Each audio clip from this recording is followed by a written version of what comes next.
नमस्कार दोस्तों, global education guided YouTube channel में आपका स्वागत है। साथियों, नीट यूजी 2026 का जो पेपर था और डॉक्टर बनने का जो सपना संजोए हुए स्टूडेंट थे, उनके सपने पर कुठाराघात हो गया और वो पेपर लीक हो गया। और पेपर लीक होने की वजह से जो इसके एग्जाम को कंडक्ट कराने वाली जो संस्था है, नेशनल टेस्टिंग एजेंसी, एक बड़ी संस्था बनाई गई थी और लगातार वो अपने काम में फेल हो रही है। और उसका जीता जागता एग्जाम्पल 2024 में हुआ और 2026 में भी देखने को मिल रहा है। अब उसमें पूरा क्या मामला है, उस चीज को हम समझने की कोशिश करते हैं। देखिए, नीट यूजी 2026 में लगभग 22,70,000 स्टूडेंट्स पार्टिसिपेट किए थे और ये जो एग्जाम कंडक्ट कराने वाली संस्था है वो एनटीए है, नेशनल टेस्टिंग एजेंसी। पूरे भारत में एमबीबीएस की जो सीटें की बात कर ली जाए तो 1,08,000 मात्र सीटें हैं और 22,70,000 में जो छात्र एग्जाम दिए हैं, आप समझिए कि कितना कितना कितने टफ कंपटीशन का एग्जाम है। 4.7% पूरे जो परीक्षार्थी जो एग्जाम में बैठ रहे हैं, मात्र 4.7% ही परीक्षार्थी सफल होंगे जिन्हें एमबीबीएस की सीट मिलेगी। तो ये कितना टफ एग्जाम है और भारत का एक बैकबोन है, हेल्थ सेंटर का एक बैकबोन है। किस तरह से जो डॉक्टर बनते हैं वो उनके लिए जो फर्स्ट प्रायोरिटी होती है वो गवर्नमेंट कॉलेज होता है। क्यों? क्योंकि फीस का भी मामला है। कुछ प्राइवेट कॉलेजेस हैं जिनकी करोड़ों रुपए फीस हैं। तो आप समझिए कि आप यहाँ पर जो एडमिशन लेना चाहते हैं उनके लिए कितना ज़रूरी एग्ज़ाम है।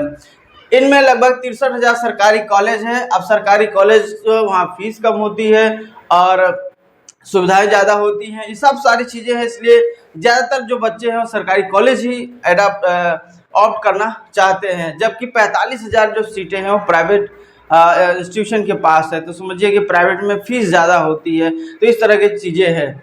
कुल परीक्षार्थियों के मुकाबले केवल 4.7% ही पास होते हैं बच्चे जो एमबीबीएस उन्हें मिलता है। बाकी और भी चीज़ें होती हैं, लेकिन जो एमबीबीएस की बात की जाए तो 4.7% ही बच्चे उसमें एमबीबीएस के लिए सफल होते हैं।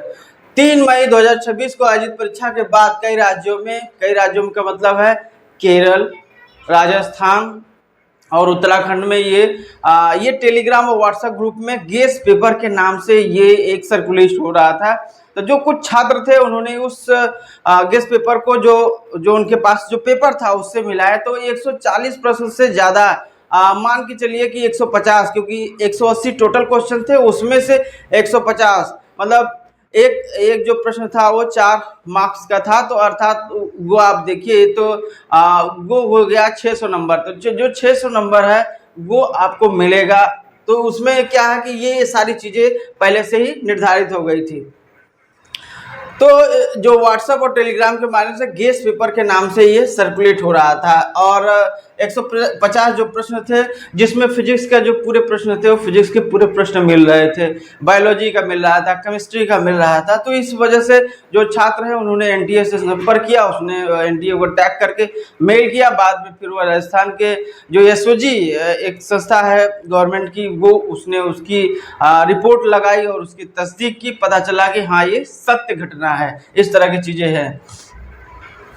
राजस्थान, उत्तराखंड और केरल सहित कई राज्यों में पुलिस और एसओजी स्पेशल ऑपरेशन ग्रुप ने परीक्षा में बड़ी अनियमितताओं के संकेत दिए, क्योंकि बहुत सारी गड़बड़ियां हुई है। इस वजह से ये मामला जो छात्रों ने उठाया था, इस मामले पर गंभीरता से फिर विचार होने लगा कि इसकी जांच की जाए। तो जांच एजेंसियों की प्रारंभिक रिपोर्ट में, जो उनकी प्रारंभिक रिपोर्ट थी, एनटीए और एग्जाम सेंटर पर पुनः एक बार फिर से प्रश्न चिन्ह खड़ा हुआ, क्योंकि एनटीए जो नेशनल टेस्टिंग एजेंसी है उसकी प्रथम जिम्मेदारी है कि वो एग्जाम जो देश भर में आयोजित एग्जाम होता है उसको वो फेयर तरीके से कंडक्ट कराए, लेकिन वो पुनः फेल हो गई। इससे पहले वो 2024 में भी इस तरह की चीजें हुई थी और मामला सुप्रीम कोर्ट तक गया था और सुप्रीम कोर्ट ने के दखल के बाद इसमें 1563 बच्चों का पुनः एग्जाम हुआ।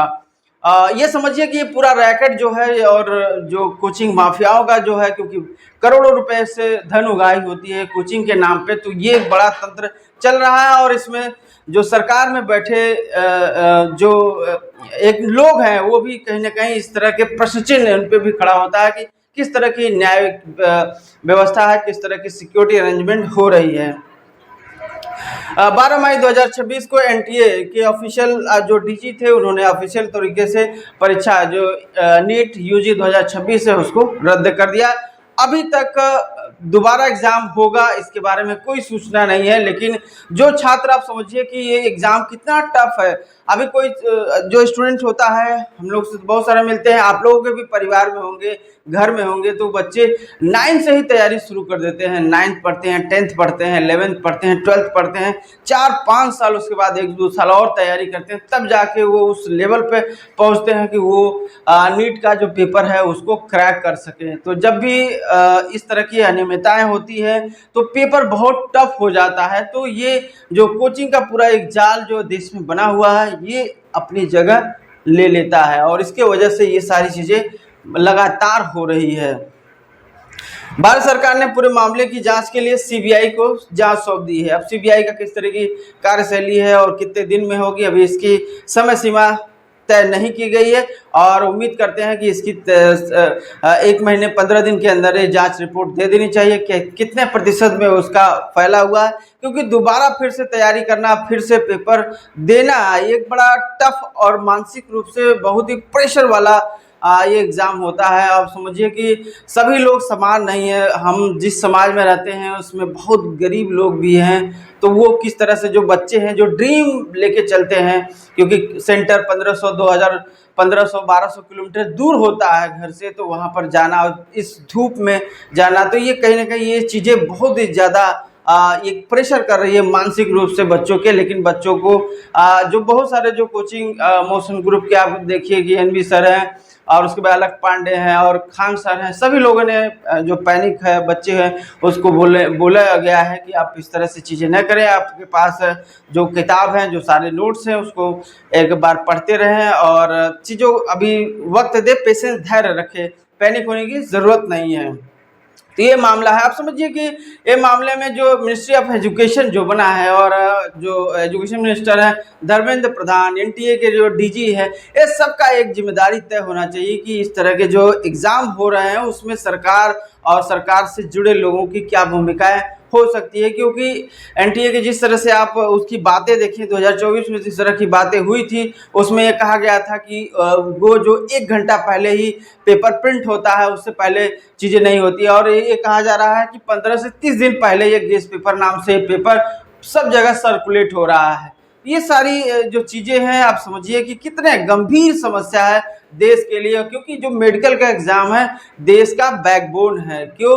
क्योंकि भारत की इतनी बड़ी आबादी है, सबको स्वस्थ रहना है। अभी उस मात्रा में जैसे इंजीनियरिंग कॉलेजों में हमने बहुत सारी सीटें रख ली है, बना ली है, प्राइवेट इंस्टीट्यूशन आ गए हैं, लेकिन गवर्नमेंट इंस्टीट्यूशन में उतनी सीटें नहीं बढ़ पाई, और प्राइवेट इंस्टीट्यूशन जो है मेडिकल के नाम पे करोड़ों रुपए धन उगाही करते हैं। तो इस वजह से भारत सरकार को इसको विशेष रूप से संज्ञान लेते हुए जो भी लोग इसमें संलिप्त हैं उन पे गंभीर धाराओं में मुकदमा दर्ज करना चाहिए, उन्हें सजा दिलानी चाहिए। तो आपकी इस विषय में क्या राय है? आप क्या सोचते हैं कि भारत की जो इस तरह से जो पेपर लीक का मामला है, तमाम आप देखें वनडे एग्जाम के भी पेपर लीक होते आ रहे हैं, एसआई का पेपर लीक हो जाता है, तो ये सारे जो चीज़ें हैं इसको बंद होना चाहिए। आप क्या सोचते हैं? अपनी राय कमेंट में दीजिए, और आशा करते हैं वीडियो अच्छा लगा है तो वीडियो और लोगों के साथ उसको शेयर करिए। मिलते हैं अगले वीडियो में, तब तक के लिए धन्यवाद।